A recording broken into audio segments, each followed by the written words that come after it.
Assalamualaikum warahmatullahi wabarakatuh. Salam sejahtera untuk kita semua. Saya dengan Ruri Anggraini dengan NPM 2022-015-718 akan menyampaikan materi tentang ruang lingkup pelaksanaan kegiatan BK sebagai tugas individu mata kuliah perangkat kinerja dan program BK dengan dosen pengampu Ibu Cindy Marisa MPD Kons. Materi yang pertama, bidang layanan bimbingan dan konseling. Ada 4 bidang layanan, yaitu bidang layanan pribadi, sosial, belajar, dan karir. Dalam bidang layanan pribadi, siswa diharapkan memiliki komitmen yang kuat untuk mengamalkan nilai-nilai keimanan dan ketakwaan kepada Tuhan Yang Maha Esa, memiliki sikap toleransi terhadap umat agama lain, memiliki pemahaman tentang irama kehidupan yang bersifat fluktuatif, memiliki pemahaman dan penerimaan diri secara objektif dan konstruktif, memiliki sikap positif dan respek terhadap diri sendiri, memiliki kemampuan untuk melakukan pilihan secara sehat, memiliki rasa tanggung jawab, dan memiliki kemampuan dalam menyelesaikan konflik atau permasalahan. Dalam bidang yang selanjutnya adalah sosial. Siswa diharapkan bersikap respek terhadap orang lain, menghormati atau menghargai hak orang lain, memiliki kemampuan berinteraksi sosial dan diwujudkan dalam bentuk hubungan persahabatan, persaudaraan. Selain itu juga memiliki kemampuan dalam menyelesaikan konflik atau masalah yang terkait dengan orang lain. Yang selanjutnya, bidang layanan bagian belajar. Siswa memiliki kesadaran tentang potensi diri dalam aspek belajar, kemudian memiliki sikap dan kebiasaan belajar yang positif, memiliki motif yang tinggi untuk belajar sepanjang hayat, memiliki keterampilan atau teknik belajar yang efektif, memiliki keterampilan untuk menetapkan tujuan dan perencanaan pendidikan, terus memiliki kesiapan mental dan kemampuan untuk menghadapi ujian. Selanjutnya, bidang layanan yang keempat yaitu karir. Karir memiliki pemahaman diri. Siswa jadi diharapkan memiliki pemahaman diri terkait dengan pekerjaan, jadi punya kemampuan, minat, dan kepribadian, memiliki pengetahuan mengenai dunia kerja dan informasi karir yang menunjang kematangan kompetensi karir. Selanjutnya ada memiliki sikap positif terhadap dunia kerja, memahami relevansi kompetensi belajar.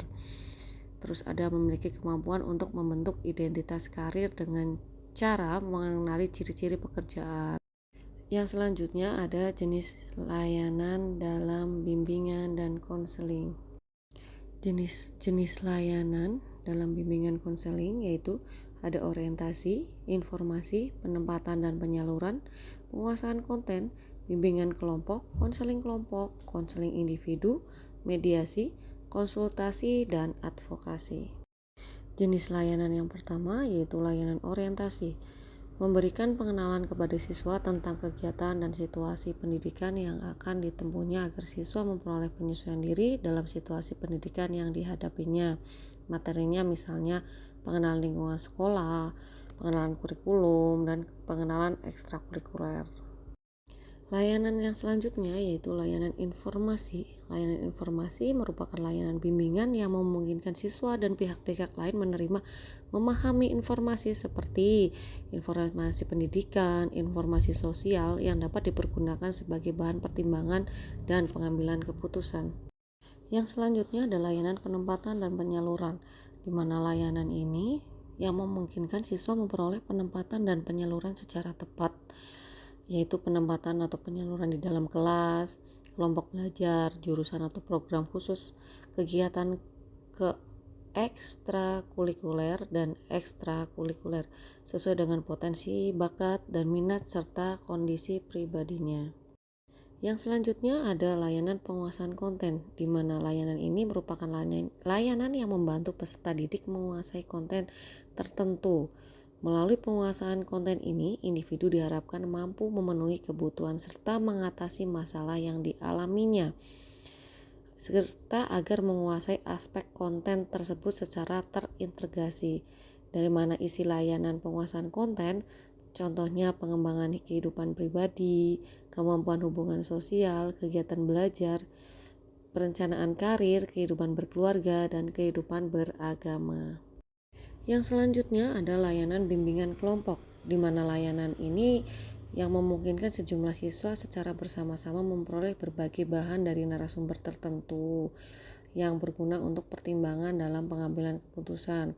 Dalam hal ini, materi layanan bimbingannya seperti pengenalan sikap belajar, bakat, minat, pengenalan kelemahan diri dan penanggulangannya, pengembangan kemampuan berkomunikasi, baik di keluarga, di masyarakat, dengan teman sebaya, orientasi dan informasi karir dunia kerja, informasi orientasi perguruan tinggi, kemudian pengambilan keputusan dan perencanaan masa depan.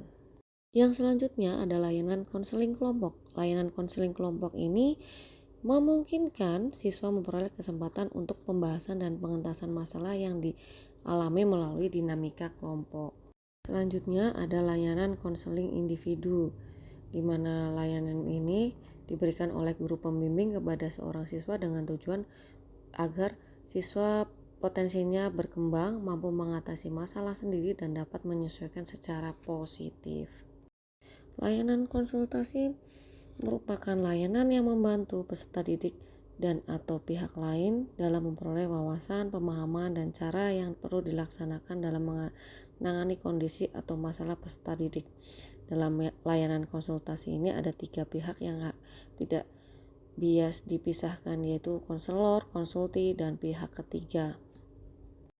Yang selanjutnya ada layanan mediasi, di mana layanan mediasi ini menurut Prayitno merupakan layanan konseling yang dilaksanakan konselor terhadap kedua belah pihak yang sedang tidak menemukan kecocokan, misalnya permasalahan pertikaian kepemilikan barang, kejadian dadakan misalnya perkelahian, perasaan tersinggung, dendam dan sakit hati, tuntutan atas hak, dan lain sebagainya.